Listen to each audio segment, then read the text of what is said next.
রাজ্য রাজনীতি তোলপাড় এই মুহূর্তে রাজ্যের বিরোধী দলনেতা শুভেন্দু অধিকারীর একটি মন্তব্য নিয়ে, একটি বক্তব্য নিয়ে। গত বুধবার 17 জুলাই সায়েন্স সিটিতে বিজেপির একটি সভা ছিল।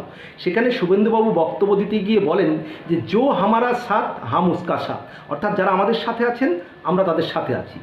সবকা সাথ সবকা বিকাশ বন্ধ করো, অর্থাৎ সবার সাথ সবার বিকাশ উন্নতি বন্ধ করো। নো নিড সংখ্যালঘু মোর্চা, অর্থাৎ সংখ্যালঘু মোর্চার কোনো দরকার নেই। এই মন্তব্যের পরেই কিন্তু রাজ্য বিজেপি দ্বিধা বিভক্ত, দুই দিকে ভাগ হয়ে গিয়েছে।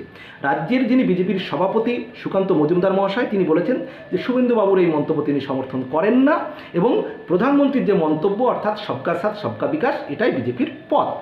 এর ফলে এখন দেখার যে শুভেন্দুবাবুর মন্তব্যের ফলে তৃণমূল কি লাভবান হবে? তৃণমূলের সংখ্যালঘু ভোট এমনিতেই 94% পেয়েছে গত লোকসভা ভোটে, আরও কি ভোট আরও বেড়ে যাবে সংখ্যালঘু ভোট তৃণমূল দিকে, নাকি এই মন্তব্যের ফলে হিন্দু ভোট বিজেপির দিকে আরও বেশি করে চলে গিয়ে বিজেপি লাভবান হবে, সেটাই এখন